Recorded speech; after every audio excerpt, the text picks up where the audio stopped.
Muy buenas tardes, agradecemos mucho su presencia.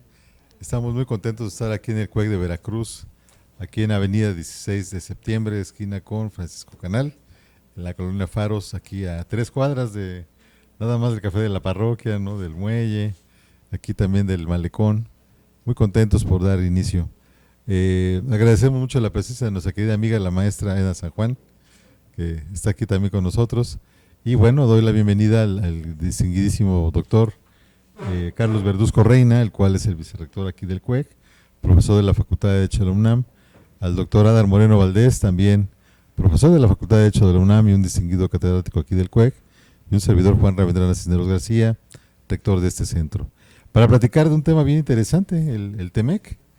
El TEMEC, el cual es un libro que preparamos los profesores aquí del Centro Universitario de Estudios Jurídicos, 22 profesores escribiendo, comentando precisamente el TEMEC. Es un libro que tiene el texto original en español, tiene los comentarios de cada profesor y tiene un código QR que tiene videos para poder escuchar. Si no quieres leer el capítulo, pues puedes ver el video, ¿no? Y ahí es donde puedes tener mejor referencia en relación a cada capítulo. Aparte, quiero comentar que en el tomo 3 viene un código QR donde vienen todos los audios. Actualmente está grabado hasta el capítulo 15. Es decir, el libro 1 y 2 tiene audios y próximamente ya tendremos completo porque son 34 capítulos, mi querido doctor. Y pues vamos a platicar así muy brevemente de cada uno de pues algunos capítulos que son relevantes, ¿no? Que son diferentes. Y le quiero dar la bienvenida a nuestro amigo doctor Adar Moreno para platicarnos en relación a cuáles son las novedades que tiene este TEMEC en relación a lo que es el Telecán. Adelante, doctor. Muchas gracias, querido rector. Miren, básicamente cuando hablamos de lo que es el TEMEC, estamos hablando de un tratado que sustituyó a lo que fue en su momento el Tratado de Libre Comercio de América del Norte, el Telecán. El Telecán, seguramente sabremos, entró en vigor allá en 1993 y prácticamente tuvo más de 25 años de vida. Hasta que llegó el TEMEC, el Tratado entre México, Estados Unidos y Canadá, ¿sí? Que prácticamente sustituye a lo que es TEMEC. ¿Cuál es la diferencia que podríamos decir que tiene TEMEC en relación con Telecán? Es muy sencillo. TEMEC, estamos hablando de 34 capítulos. Telecán eran 22 capítulos. Entonces estamos hablando de 12 capítulos más que tiene TEMEC, prácticamente, de los que tenía Telecán. Entre algunas de las novedades que tiene TEMEC, por ejemplo, o capítulos nuevos que tiene el TEMEC que no tenía el Telecán, vamos a encontrar, por ejemplo, un capítulo relativo a lo que es comercio electrónico, por ejemplo, otro capítulo relacionado con temas de anticorrupción, un capítulo macroeconómico, ¿sí? Un capítulo sobre pequeñas y medianas empresas, ¿sí? Un capítulo, por ejemplo, que modifica lo que fue el capítulo de prácticas desleales que ahora se llama remedios comerciales. En el marco del TEMEC encontramos también otro capítulo que tiene que ver en materia aduanera, que va a hablar ahorita el doctor Ravindrana sobre ese tema. Anteriormente se hablaba de materia aduanera prácticamente y ahora es materia aduanera y facilitación, ¿sí? Materia aduanera y facilitación al comercio, ¿sí? Encontramos también, por ejemplo, un capítulo vinculado con anexos sectoriales que antes no estaba en el marco del TEMEC, ¿sí? Y transferencia de tecnología también. Es decir, vamos a encontrar otros temas diferentes en el marco del TEMEC que son actualmente nuevos, que no se regulaban en el marco del Telecán. Desde mi óptica, y es lo que voy a exponer brevemente, hay muchos temas que podrían ser objeto de análisis, como lo hemos comentado, pero para no hacer, mayor abundamiento, un tema que en mi opinión es muy relevante en el marco del TEMEC es el tema de reglas de origen. Las reglas de origen es un capítulo que yo creo, naturalmente es mi óptica, reglas de origen es uno de los corazones del TEMEC, ¿sí? ¿Por qué es uno de los corazones del TEMEC? Porque simple y sencillamente las reglas de origen son las normas o las reglas que tienen que cumplir las distintas mercancías para ser consideradas como originarias de alguno de los tres países o de la región de América del Norte.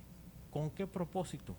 Con el propósito de gozar de todos los beneficios arancelarios establecidos ahora en el marco del TEMEC. Y tenemos que decir en este contexto que lo que tiene que ver, por ejemplo, con reglas de origen es un tema muy particular, porque realmente fue un tema en donde se endureció la postura. A diferencia de lo que fue Telecán, en Telecán las reglas de origen eran más laxas, más abiertas. Vamos a poner un ejemplo. En Telecán bastaba con que un vehículo tuviera, así a grosso modo, cumpliera con el 62.5%, ¿sí? Prácticamente de materiales originarios de América del Norte para que ese vehículo se considerara como hecho en México, Estados Unidos o Canadá. Hoy en día, por ejemplo, la regla de origen para los vehículos se transformó. Se transformó de manera tal que actualmente la regla de origen es muy dura para el sector automotriz. Tan dura es que no saben cómo cumplirla. Es la fecha que todavía hay armadoras en México automotriz. El sector automotriz tiene dolores de cabeza porque no sabe cómo va a cumplir las reglas de origen del TEMEC. ¿Y por qué? Porque ahora, por ejemplo, en las reglas de origen ya no únicamente tiene que cumplir con el requisito, por ejemplo, de lo que es el costo neto de producción, que es uno de los criterios para determinar el origen de las mercancías, sino que ahora, aparte del costo neto de producción, tiene que cumplir con valor mínimo o contenido mínimo, por ejemplo, de acero y aluminio en 70%, hecho en América del Norte. Además, tiene que cumplir con una nueva regla de origen que se crea en el marco del TEMEC, que es la BCL, el valor de contenido laboral, que exige un 40% de valor de manufactura en un país que en donde las personas ganen cuando menos $15 la hora. Ese es dedicado a Estados Unidos. Eso fue una de las herencias de Trump. ¿En qué sentido? Pues que prácticamente ese 40% se va a tener que manufacturar en un país fuera de México. Dicho en otras palabras, en Estados Unidos. Esa regla de origen manda la producción a Estados Unidos de vehículos. Ese es un ejemplo. En el sector químico, la regla de origen cambió. Actualmente ya la regla de origen para dar o conferir valor de origen a un producto químico puede ser a través de la separación de isómeros, separación de núcleos, transformación de la sustancia química, disociación de elementos químicos, etcétera. Todo lo cual te habla de que las reglas de origen, desde mi óptica, por supuesto, se han endurecido en el marco del TEMEC. Entonces es uno de los requisitos que, repito, y sobre todo el tema del sector automotriz, no han podido resolverlo. Otro tema que me parece bastante interesante en el marco del TEMEC tiene que ver con los capítulos de inversión extranjera, capítulos 14 y 17. 14 tiene que ver con inversión extranjera en general, 17 tiene que ver con servicios financieros. Alguien me podrá decir, son dos capítulos diferentes, pero hay una cosa, los dos tienen que ver con inversión extranjera.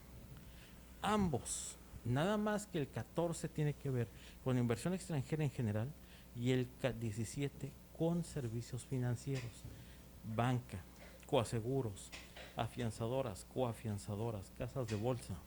Y entonces son dos capítulos que se vinculan por el tema de inversión extranjera. Desde mi óptica es otro corazón del TEMEC por una razón, porque se establecen, digamos, requisitos que deben de prevalecer en el marco de la inversión extranjera, tales como prohibición de requisitos de desempeño en el marco de los nuevos capítulos de inversión extranjera. Se establecen ciertas reglas si es que se busca expropiar, digamos, a una empresa. Actualmente la expropiación tiene que hacerse a valor de mercado y en el plazo de un año. Se establece en el marco del TEMEC.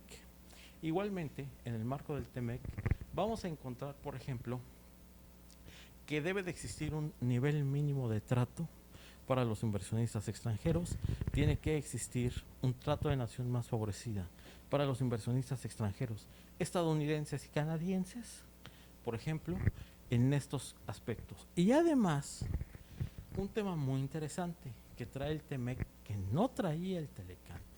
Anteriormente el Telecán regulaba el sector de inversión extranjera en el marco de el capítulo 11 y había un mecanismo de solución de controversias que era la sección B del capítulo 11 del Telecán y lo mandaba a un mecanismo de solución de controversias vía paneles, donde un inversionista demandaba a un estado.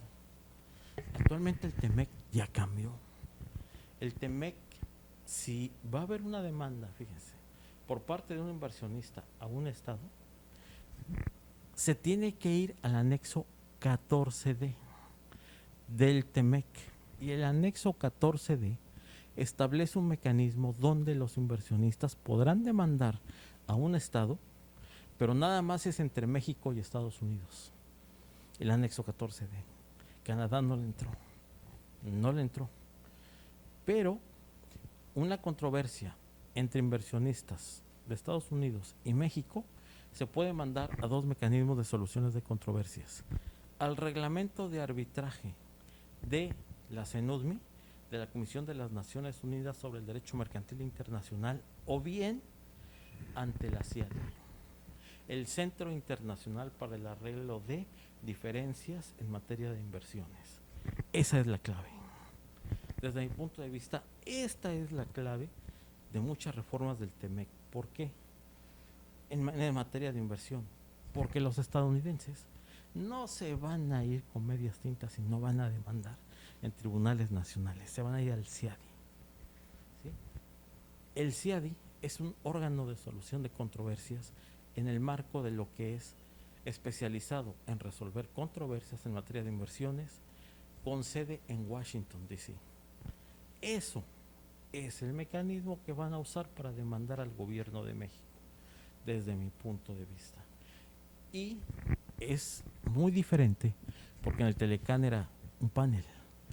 Aquí es un mecanismo de arbitraje, ¿sí? A diferencia de lo que es Telecán, aquí es arbitraje. Y hay otros mecanismos más importantes en lo que es, por ejemplo, TEMEC, pero bueno, cedo la palabra al doctor Ravindrana, que platicará más sobre el tema. Muy bien, muchas gracias, doctor. Pues son 34 capítulos y, como bien dicen, a partir de la entrada en vigor del Telecán en 1994, se dice que el comercio exterior de nuestro país creció 800% más. O sea, hay quien habla bien del Tratado de Libre Comercio, hay quien habla en contra de él, ¿no? Que no nos ha ido bien. Pero bueno, Trump estaba enojadísimo, ¿no? Decía que era el gran perdedor, ¿no? Según esto de este tratado. Y también comentar que, bueno, ahora ya no se llama Tratado de Libre Comercio, como antes, ¿no? Telecán, ahora solamente es tratado entre los Estados Unidos mexicanos, Estados Unidos de América y Canadá. Le quitaron esta parte de libre comercio porque ahora abarca mayores situaciones, ¿no? Y bueno, a mí me tocó escribir el capítulo 7 y el capítulo 27, el de anticorrupción, que hacía referencia al doctor. Pues el 7 muy interesante porque tiene que ver con la administración aduanera y con el tema de como decía, la facilitación del comercio. Lo que pasa es que hoy día la tendencia es a respetar el tema de la facilitación de comercio. En el año 2017, el 6 de abril, se publicó en el Diario Oficial de la Federación este acuerdo sobre facilitación y comercio de la OMC, de la Organización Mundial de Comercio. Entonces, lo que pugna es que todas las aduanas, bueno, en este caso de México, Estados Unidos y Canadá, asuman los compromisos de este acuerdo, que está vigente para nuestro país. Fundamentalmente establecer reglas claras, reglas que son predictibles, ¿no? Que son transparentes para todos los actores, que se publiquen en un sitio oficial gratuito toda la normativa, ¿no? Para poder importar o exportar a los países. Los 3 estados tienen esta obligación. El tema de facilitar las importaciones, hacerlas muy ágiles, incluso antes de que las mercancías lleguen a territorio nacional, ¿no? Ahí tenemos revisiones de origen, revisiones o incluso resoluciones anticipadas para saber si una mercancía califica o no como originaria, cuál es la fracción arancelaria que le corresponde en caso de duda, y también temas de valor que son muy importantes hoy en día en la aduana, ¿no? Entonces, todo esto viene del Acuerdo General sobre Aranceles Aduaneros y Comercio, del llamado GATT, y bueno, lo que buscan es que se lleve a cabo un despacho aduanero muy ágil, en donde no haya obstáculos. Hay países, por ejemplo, que el despacho se calcula en horas. En el caso de México, tenemos en nada honroso lugar 52 de desempeño logístico. Se despacha en días, desafortunadamente. Hace rato veíamos aquí en la calle, en el barco, ¿no? Y ayer había otro, y ayer había otro, ¿no? Entonces, sí, lo que pasa es que si no lo despachas rápido, pues tenemos el problema de que les cobran a los barcos, entonces lo tienen que despachar muy, muy rápido. Recientemente vi un libro también muy interesante que citamos ahí, que habla del contenedor, ¿no? De la caja. Fíjense, increíble, el contenedor apenas es de 1956. ¿Cuántos siglos de comercio marítimo y apenas hace 70 años se creó el contenedor, ¿no? Y este contenedor lo que hizo fue posible el desarrollo de los barcos que hoy tenemos, ¿no? Que cargan hasta 25,000 contenedores, que es una locura. Vemos barcos grandísimos, ¿no? Ahí está uno aquí en el puerto de Veracruz, enorme, ¿no? También de autos. Y realmente esto ha dado lugar a un desarrollo de la industria naviera a gran escala, la modificación de los medios de transporte, ¿no? Para poder transportar estas cajas que antes a nadie se le habían ocurrido, pero incluso cambió la geopolítica, porque hasta incluso el tema poblacional, antes las ciudades crecían alrededor de los puertos, porque se requería mucha gente para bajar y descargar las mercancías. Hoy en día esto se eliminó, tristemente, porque entonces ahora lo sustituyes con estas grúas enormes que vemos, que además son carísimas, ¿no? Entonces sirve para bajar, descargar un barco, cargarlo, pero de una manera impresionantemente rápido. Entonces con eso se sustituyó a mucha población que se dedicaba a descargar y cargar los barcos, ¿no? Entonces, pues ahí hubo un impacto, ahí empezó a verse el impacto de la sustitución del hombre por la máquina, ¿no? Que de una manera muy, muy dramática. Pero entonces vamos a ver en este capítulo 7 esos temas donde obligan al Estado a la facilitación. Estamos muy acostumbrados a escuchar siempre que la aduana embargó esto, ¿no? Confiscó esto, pero esa es una parte no de facilitación, es una parte de control, ¿no? Y el problema es que se dice que entre más control ejerzas, das menos facilitación, y entre más facilitación tienes menos control. Entonces, en medio de estos dos puntos que parecen irreconciliables, hay una parte donde habla de la gestión de riesgos, que es la inteligencia aduanera. Fiscalizar más, ¿no? Sin tanto molestia para los usuarios, ¿no? De alguna manera hacer una selección más basada en la inteligencia, en la informática, en todo lo que tenemos hoy en día, para evitar revisar todo, porque además no se puede. Hoy en día se considera que en México se revisa solamente entre el 10 y el 15% de las mercancías que se importan a territorio. Antes la revisión era al 100%, pero cuando entró el Tratado de Libre Comercio, pues esto fue imposible, ¿no? Se hacían unos embudos impresionantes y entonces empezó a bajar, y fue cuando se instaló el tema del semáforo, ¿no? Semáforo verde, te vas, rojo, te quedas a revisión, pero solamente va entre el 10 y el 15%. El tema de contar con una ventanilla única para que en un solo lugar y en una sola ocasión se hiciera un trámite y no estar yendo de oficina a oficina, ¿no? Entonces, esos temas, pues no son cosas que se nos hayan ocurrido, sino que es una obligación internacional que viene pues desde el convenio de Kioto revisado en 99, después en el acuerdo sobre facilitación, y hoy lo tenemos en el TEMEC. El tema también de los agentes aduanales, que los requisitos tienen que ser claros, transparentes. Digo, desafortunadamente tenemos ya más de 22 años sin patente, ¿no? Sin convocatoria para agentes aduanales, pero también lo que hace el TEMEC es decir que no son obligatorios, puede hacerse el despacho de una manera directa. Y la sección B, que se refiere al intercambio de información, que hace rato el doctor aquí platicaba, en donde incluso hay un comité, ¿no? De facilitación para tratar entre los tres países de ver de qué manera se puede llevar a cabo una revisión más ágil, cómo pueden intercambiar información, incluso cómo pueden dirimirse las cuestiones que se den en el despacho aduanero. Hoy en día, por ejemplo, hay autoridades de México que están en Estados Unidos para hacer una sola revisión. Ya no tengan que ser dos, sino solamente una desde Estados Unidos, y esto facilitar. Hay uno que se le llama despacho anticipado, que incluso viene la mercancía en el barco y antes de tocar incluso territorio nacional, ya está el despacho. Ya nada más llegan las mercancías, se bajan y vámonos, ¿no? Los pasan por los rayos y si encuentran algo raro, bueno, sí puede ser objeto de revisión, pero regularmente esto lo hace mucho más sencillo. La revisión en origen, ¿no? Es una mercancía que viene de España, pues en origen se hace la revisión y ya aquí llegando ya no es motivo de ninguna revisión. Entonces, bueno, pues hay varios criterios que son muy interesantes que están en el capítulo 7 y por último está vinculado con el 27, que es el que habla de anticorrupción. El tema de, siempre hemos dicho, bueno, yo por ejemplo que estuve en aduanas 4 veces, a mí nunca me dieron un curso de nada, ¿no? La realidad es que sí es importante la capacitación del personal, la debida selección del personal, que sí cuente con los conocimientos, ¿no? Es una obligación que está en este capítulo 27 y estos programas públicos. Incluso está muy vinculado con el tema del llamado compliance, ¿no? Del cumplimiento de las empresas, o sea, involucra no solamente al servidor público, sino también a las empresas, ¿no? Como las empresas grandes tienen que ayudar a las chiquitas para poder llevar a cabo un debido cumplimiento de las disposiciones, no solamente aduaneras, sino también fiscales. Hace rato el doctor aquí hablaba de el derecho fiscal internacional, bueno, pues cada vez está más íntimamente vinculado y este tema de la corrupción pues, es sumamente importante. Incluso el Sistema Nacional Anticorrupción, que a veces no le gusta mucho a los gobernantes, pues fue una obligación a la luz de este capítulo 27 que establece que debe de ser obligatorio, ¿no? Entonces, pues bueno, hay mucho que decir en relación a estos dos capítulos, pero también le quiero dar intervención aquí a nuestro querido amigo, al doctor Carlos Javier Verduzco Reina, para que nos platique de otros capítulos que le tocaron a él y que, bueno, los abordó de una manera muy interesante. Adelante, mi querido amigo. Gracias, doctor, muchas gracias. Saludo a quienes nos están acompañando y a quienes nos están viendo también en forma remota.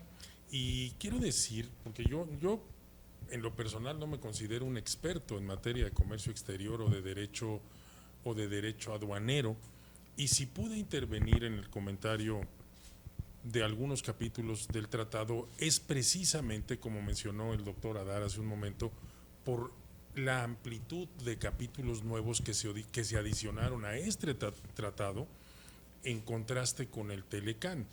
Yo en lo particular escribí servicios financieros, escribí tipo de cambio, escribí hidrocarburos, por ejemplo. Los 3 capítulos son novedosos y la verdad es que cuando uno los ve con una perspectiva no tan aduanera como son aquí mis distinguidos maestros y amigos, los ve uno y se queda uno hasta sorprendido de las cosas que dice el tratado y que México los haya firmado. Digo, entiende uno al final que no tenía opción más que firmar, pero fíjense que hoy voy a comentar brevemente 2. El capítulo 8, que habla de los hidrocarburos, es el capítulo más pequeño del tratado. ¿Acaso ocupa 2 párrafos? Aquí el doctor Adar le tocó comentar algunos capítulos que son hojas, hojas y hojas. Bueno, yo tomé uno de un párrafito, pero qué párrafo tan impresionante, porque el capítulo dice, y a mí me sorprendió desde que lo leí, que las partes reconocen la soberanía de México sobre los hidrocarburos. Y caray, primer punto, ¿cómo es posible que lleguemos a poner esto en un tratado cuando pensaríamos que es un valor entendido cuando estamos hablando entre contratantes que reconocemos o que nos reconocemos mutuamente como estados soberanos? Pero está ahí en el capítulo 8 y hoy se ha utilizado, me parece que en forma errónea, para hablar un poco de esta cuestión de la soberanía del país en la materia de la reforma constitucional que se pretende impulsar en materia de energía eléctrica. Pienso que estamos hablando de temas diferentes. O sea, hacer alusión al capítulo 8 del tratado frente a la queja que han expuesto particularmente inversionistas norteamericanos es mezclar un tema con otro. Los hidrocarburos es claro, incluso yo hice ahí un análisis desde la etimología de la palabra y de cómo viene evolucionando en la cultura mexicana el petróleo. Yo incluso hago una reflexión que después de muchos años no sabemos si el petróleo fue una bendición o una maldición para la sociedad mexicana, porque se supone que con eso íbamos a pasar a ser ricos y acabamos siendo ricos en deuda. en deuda externa que se incrementó de una forma espantosa a partir de una riqueza que ni siquiera se había extraído del suelo. Es un capítulo muy importante, repito, primero porque trata este tema del reconocimiento de la soberanía originaria del Estado mexicano, pero más todavía porque yo creo que si en un tratado internacional estamos hablando de una obligación entre los tres países, el primer tema es respetar la literalidad del propio capítulo y no pretender en cierta forma interpretar una materia no regulada expresamente por el tratado, pero que sí tiene que ver con cuestiones de inversión extranjera o con cuestiones de tipo de cambio. Miren, aquí habló hace un momento el doctor, porque también hablamos de servicios financieros, capítulo que yo también comenté. Yo la verdad estoy muy agradecido por la invitación, pero sobre todo porque mi visión, repito, no es la de tradicionalmente un aduanero, como es el doctor o el doctor Adar, a quien ambos yo de veras los respeto muchísimo como especialistas en materia de comercio exterior. El doctor fue mi sinodal en mi examen de doctorado, entonces pues le tengo todavía más respeto, digo, y aprecio desde luego también. Pero fíjense, al entrar yo y comentar estos capítulos, realmente me percaté que la visión es mucho más universal, porque yo incluso comentaba con el rector cuando le enviaba mis comentarios: oye, léelos, no va a ser que esté diciendo algo, no, está bien, ese es el tema. Servicios financieros o tipo de cambio. Miren, en el tipo de cambio, hoy se incluye un capítulo en el tratado para que los países se avisen de sus fluctuaciones. Pues ¿quién es el que va a tener que avisar? Pues México. ¿Y a quién le va a tener que avisar? Pues Estados Unidos. Y si leemos ese capítulo con servicios financieros, donde dice todos pueden poner bancos, todos tienen la posibilidad de poner bancos, tú México en Canadá, Canadá en Estados Unidos en México, ¿quién es el que está en un papel más frágil? Pues México. Y esto es un tema que viene de hace muchísimos años. Al terminar la Segunda Guerra Mundial, particularmente con los tipos de cambio, el Fondo Monetario Internacional se crea para crear un sistema, pues diríamos universal, de manejo de economías, con una moneda que se supone iba a regir particularmente a los países de Europa Occidental que habían sido devastados por la guerra. El consenso de Bretton Woods, ahí en Estados Unidos, en New Hampshire, pues contrastó una opinión inglesa y una opinión norteamericana. Como los norteamericanos tenían bajo su control el carbón, la energía y algunos metales, pues impusieron una moneda universal. Ya todos estarán pensando en la misma, pues en el dólar. Con el tiempo, la posición inglesa era crear una moneda regional fuerte y lo lograron, me parece, con el euro. Tan es así que han desestabilizado al dólar más de una vez, con esas dos visiones económicas. Desafortunadamente México quedó, y esa fue una de las críticas que se hacían a la posición norteamericana en Bretton Woods, que pues todos los países que habían conformado el inicio del Fondo Monetario Internacional, los norteamericanos traían un ejército de votos pequeños, pero que contaban.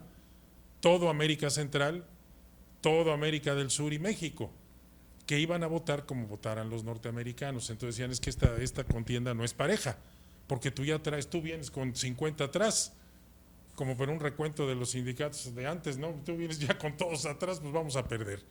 Y entonces eso motivó que Rusia, China se retiraran.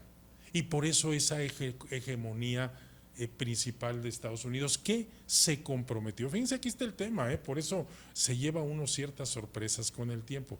Los Estados Unidos se habían comprometido a mantener una política financiera y de tipo de cambio estable.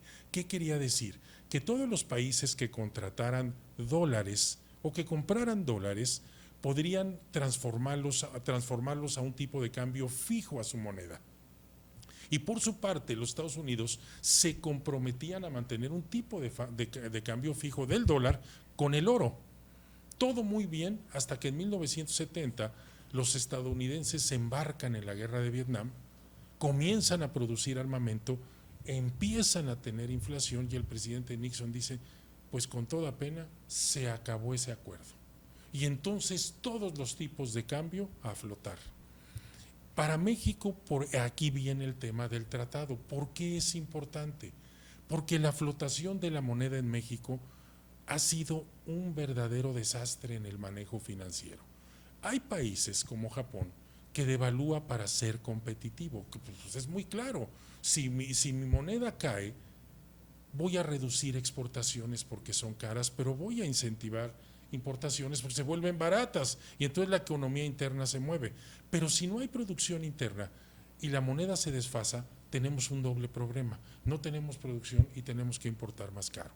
Entonces México por muchos años adoptó un tipo de cambio fijo que después de los años 80 no pudo sostener y comenzó a tener un tipo de cambio flotante. Hay una tercera forma que son las bandas cambiarias que México no utiliza.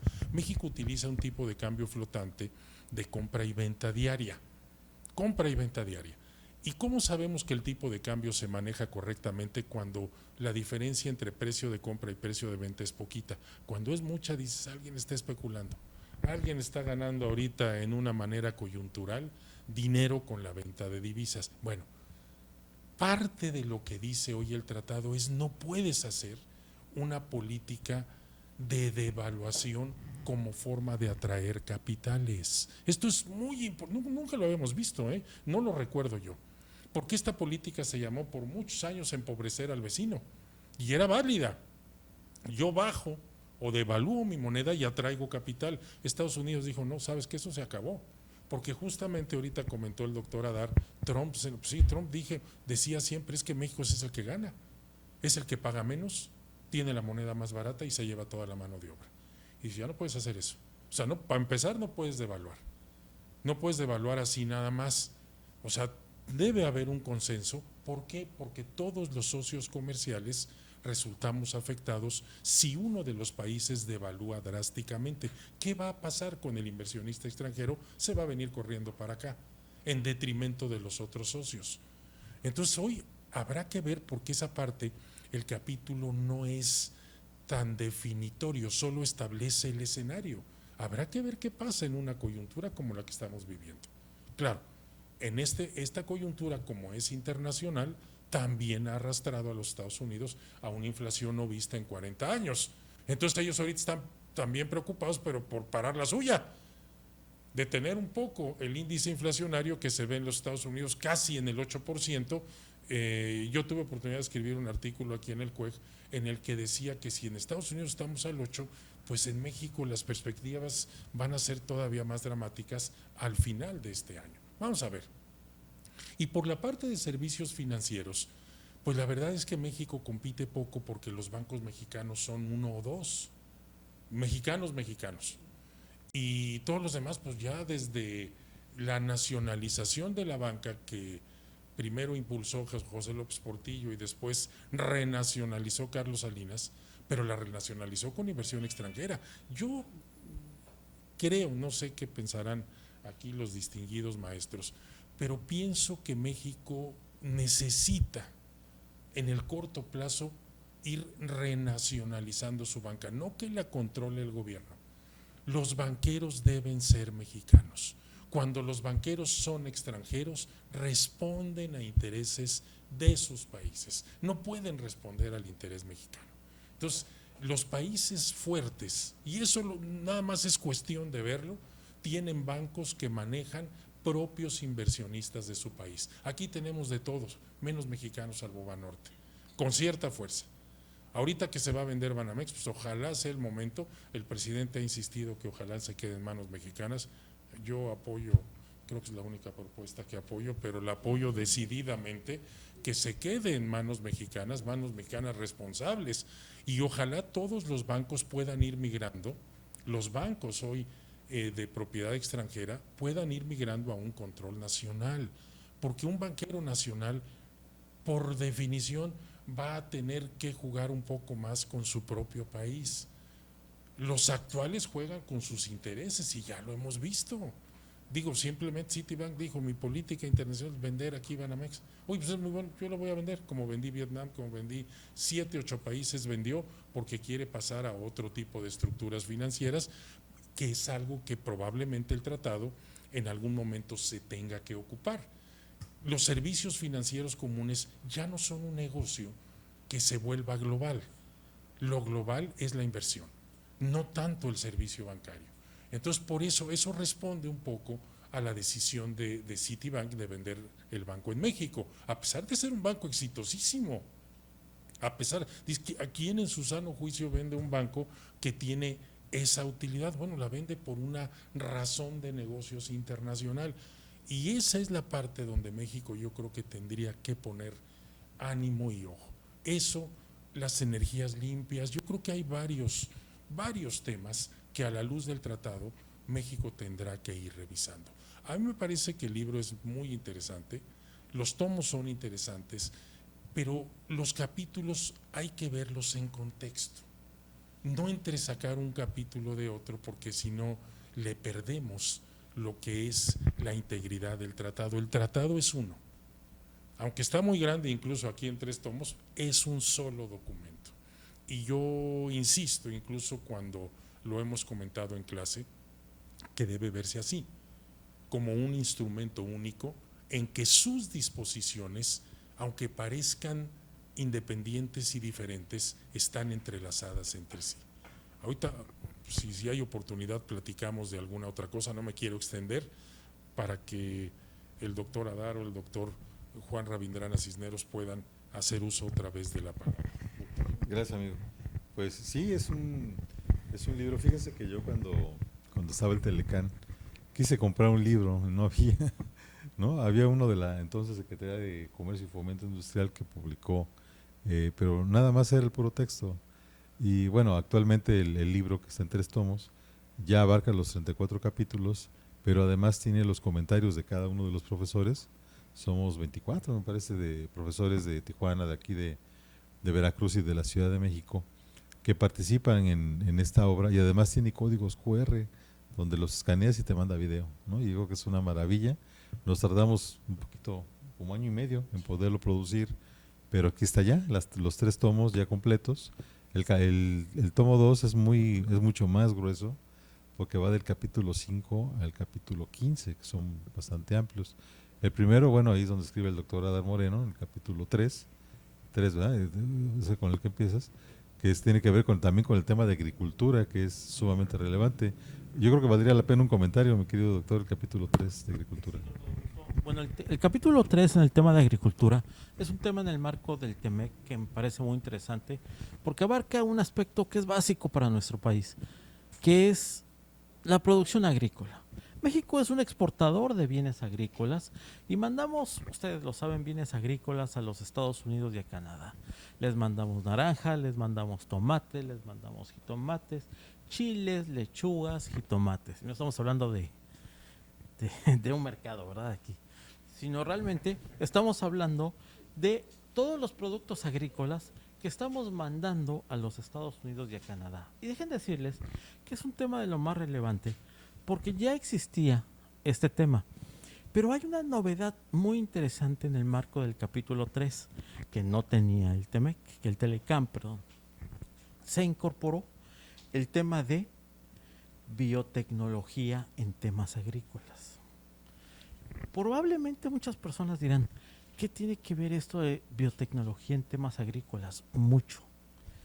Estados Unidos y Canadá han tenido notorios y grandes avances en temas biotecnológicos agrícolas. El mejor ejemplo de un tema biotecnológico agrícola son los productos transgénicos. Algunos seguramente han escuchado hablar de los productos transgénicos. El producto transgénico es simplemente que se hace una modificación genética en las semillas, por ejemplo, de los productos agrícolas, para hacerla más resistente a plagas, a enfermedades, a sequías. Bueno, el tema de productos biotecnológicos no estaba regulado en el TEMEC, en el Telecán.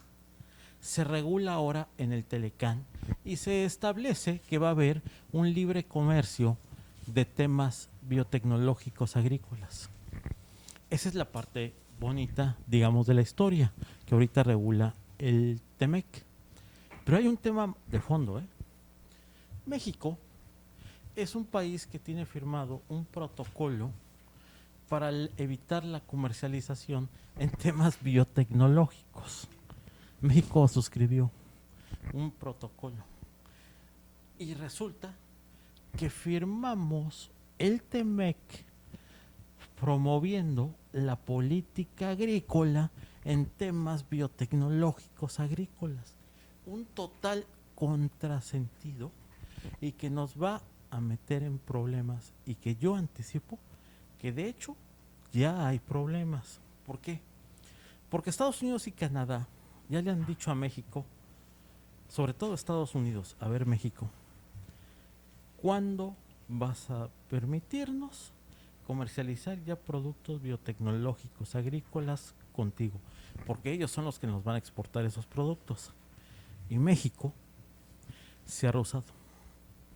Precisamente por el protocolo que firmó. ¿Pero qué creen? Va a tener que hacerlo porque está obligado en el marco del TEMEC. Y ese es un tema que va a ser objeto de mucho debate en los años que vienen. Porque, insisto, ya nos obligamos TEMEC, vía TEMEC, a aceptar comercio biotecnológico agrícola. Ya nos obligamos. Por otro lado, lo negamos a nivel internacional. Total contrasentido en México, pero creo que al final vamos a tener que aceptar el comercio biotecnológico agrícola. Ahora, ¿qué tan positivo va a ser? Eso se verá con el paso de los años. Me parece que esto es por lo que respecta a temas, por ejemplo, agrícolas. Hay otro tema que me gustaría comentar, abusando, que es el de los productos textiles, que también me tocó a mí platicar, más bien comentar el tema del capítulo de productos textiles. Este es un tema muy interesante, ¿eh?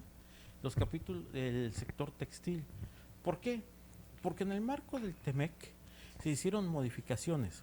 En el marco del Telecán había una regla para determinar el origen de un producto textil. Seguramente ustedes escucharon hablar de la regla de origen del hilo en adelante. Es decir, prenda fabricada en América del Norte a partir de hilo producido en alguno de los 3 países cumplía con la regla de origen de un producto textil y calificaba como originario de América del Norte. TEMEC sigue con esta regla que le llaman el Journey Forward, ¿sí? Esta regla, pero le agrega otras cuestiones. Por ejemplo, en el marco textil se establece que ahora, ¿sí? Por ejemplo, la tela que recubra a las prendas de vestir, que sea de tipo plástico, tiene que ser producida en alguno de los 3 países de América del Norte. Esa es otra regla para textiles. Otro, la tela interna de prendas de vestir tiene que ser producida en alguno de los 3 países en la región de América del Norte. ¿Sí? Otro, los forros internos de las prendas de vestir, por ejemplo, tratándose de chamarras o trajes, tiene que ser producida en la región de América del Norte, porque así se estableció. Son reglas de origen que deben de cumplirse en temas textiles para poder acreditar la regla de origen en el marco del TEMEC. También se mantienen los certificados, ¿sí?, de origen para textiles, eso sí se mantiene en el marco del TEMEC. Y bueno, son comentarios, por ejemplo, que yo puedo hacer en esos 2 capítulos. Adelante, doctor. Muchas gracias. Pues fíjense que un capítulo que a mí me pareció también muy interesante fue el capítulo 29. A mí no me tocó desarrollarlo, sin embargo el otro día estaba escribiendo un libro en relación al derecho humano de protección a la salud. Y ustedes dirán, bueno, ¿y qué tiene que ver el TEMEC con este derecho humano de protección a la salud? Pero en el capítulo 29, cuando estábamos revisando precisamente el libro ya para publicarlo, vi que hay un capítulo que es el 29 que habla de publicación y administración. Y aquí, por ejemplo, el artículo 29.6 habla de principios y dice: las partes están comprometidas a facilitar asistencia de la salud de alta calidad y mejoras continuas en la salud pública para sus nacionales, incluyendo a los pacientes y el público. Al perseguir esos objetivos, las partes reconocen la importancia de los siguientes principios, y tiene que ver con promover programas de salud pública, con la investigación, desarrollo, incluido la innovación asociada y con el acceso oportuno y asequible a productos farmacéuticos, ¿no? Increíble como un tratado de libre comercio, por decirlo de alguna forma, ¿no? Que ya vimos que le quitaron ese nombre, pero también tiene que ver con aspectos hasta de la salud de los habitantes, ¿no? De la zona de libre comercio, ¿no? Entonces, pues es muy interesante esta parte y pues me pareció bastante relevante. O sea, yo creo que hoy el estudiante pues de derecho en general, o sea, no solamente se tiene que abocar a la materia civil y penal, lo platicamos en la mañana, sino también ya tiene que explorar este tratado que es bastante importante. Doctor. Pues yo quería comentar, aprovechando un poquito lo que estábamos hablando, algo del capítulo 14, que es el tema de la inversión. Leyendo el capítulo, fíjense qué interesante, lo que está buscando el tratado es asegurar seguridad jurídica para la inversión extranjera directa. La inversión extranjera directa es la inversión de capital. Y ahorita vean si no es un tema. Un extranjero que invierte, no me refiero a la inversión indirecta, la inversión que le dicen de cartera y que va a comprar acciones de algo y si se mueven las cosas se va. No, la inversión extranjera directa es el resultado de la globalización.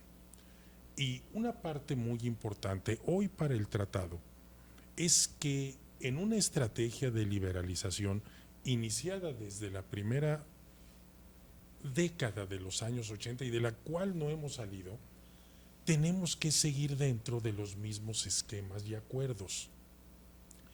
A principios de los años 80, justo aplicando un poquito y dando seguimiento al comentario que había hecho, y cuando los países de Europa Occidental, digamos que se terminaron de reconstruir, tanto el Fondo Monetario Internacional como el Banco Mundial empezaron una nueva etapa de liberalización económica, lo que hoy se conoce como el neoliberalismo, algo realmente cierto, que encabezaron entonces el presidente de Estados Unidos, Ronald Reagan, y Margaret Thatcher. Fueron los que abrieron a una liberalización económica donde el Estado tuviera muy poca intervención y el mercado, los mercados de inversión realmente fueran determinando hacia dónde se movían los dineros. Bueno, el neoliberalismo como visión económica, yo creo, responde a la globalización, pero me parece que viene ya no en una época de auge, sino de recomposición. El Brexit, la política muy clara de Trump de regionalizar inversión, tiene que ver justamente con romper los mercados globales. ¿Por qué? Porque quienes quizá pensaron en esta opción por ahí de los 90, Estados Unidos, Inglaterra, no vislumbraron que probablemente el gran ganador iba a ser China. Y ahora al que hay que romper en el esquema global es a los chinos y restablecer los mercados internos en donde la producción sea parte de la actividad económica. México tiene una gran actividad económica de consumo, no tanto de producción. ¿Y por qué tenemos actividad de consumo? Pues porque tenemos a los paisanos que de verdad enriquecen en mucho la actividad económica nacional, pero es un dinero que entra al consumo. El TEMEC atendió el tema de la inversión extranjera directa como una cuestión de seguridad. Si ustedes leen el capítulo, se define inversión, se define con mucho más detalle cómo se deben prever y regular mejores condiciones a la inversión extranjera directa. No quiero parecer ni decir nada, aunque las disposiciones son para los tres contratantes, pues muchas de ellas parecen dirigirse a México, que es el que luego mantiene no una estabilidad en cuanto a las normas. ¿Por qué?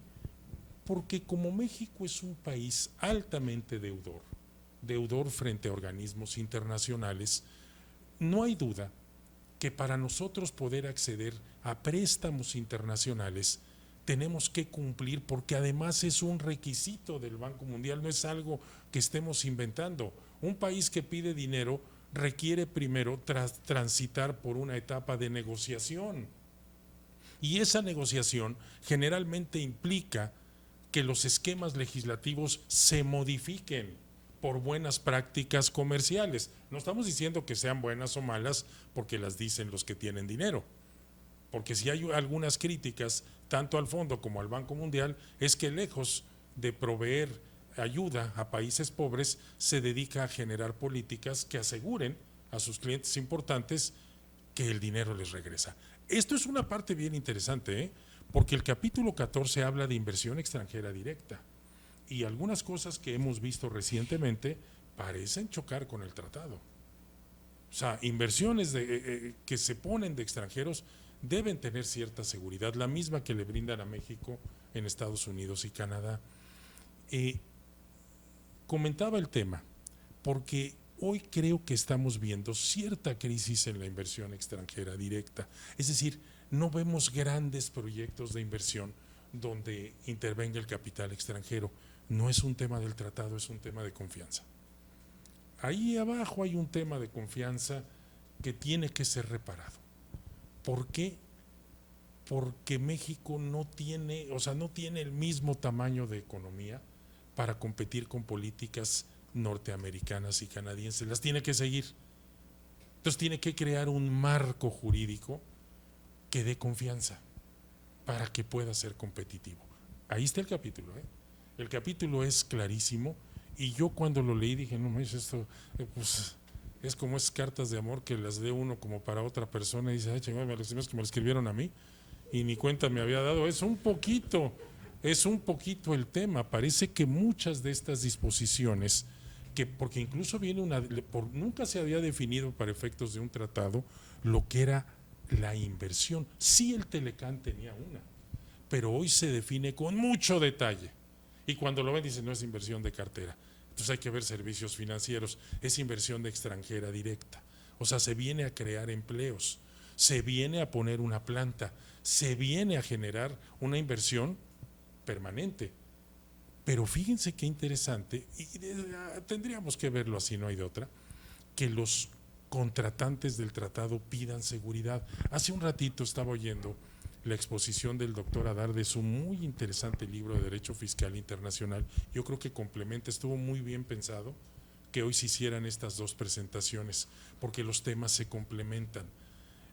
Ahora, el tratado no está solo, no queda aquí.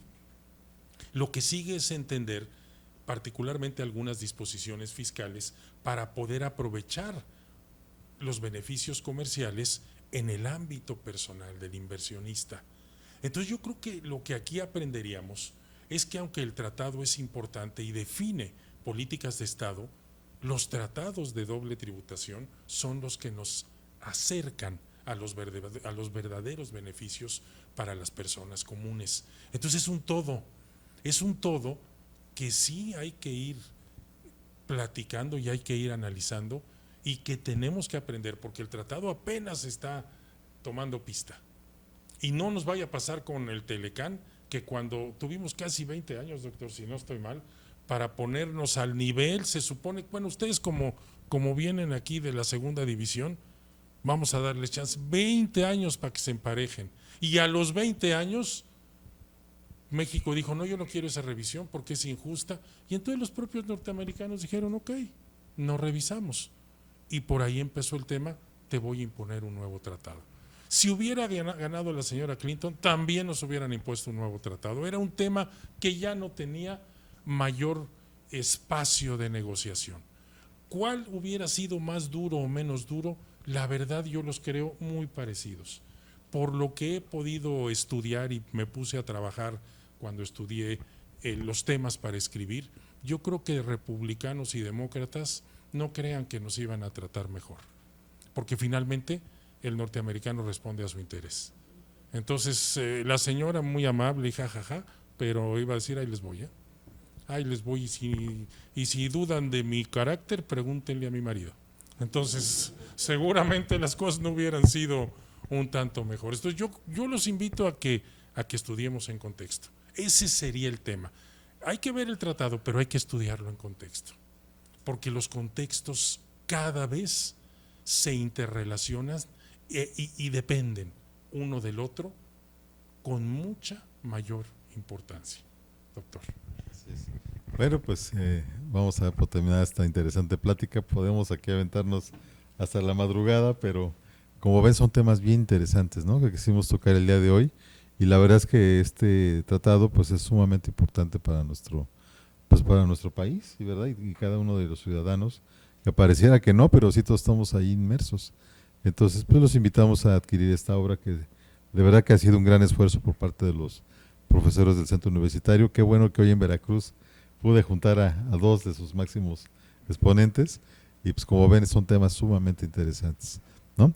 Y comentarles que este libro lo pueden adquirir, al igual que el del doctor Derecho Fiscal Internacional, en www.librosyrrevistascuec.com, en la librería virtual, o también en cuec.edu.mx, donde pueden entrar también a la librería virtual. Pues muchas gracias, queridos doctores, por esta excelente presentación, y pues bueno, pues ahora sí que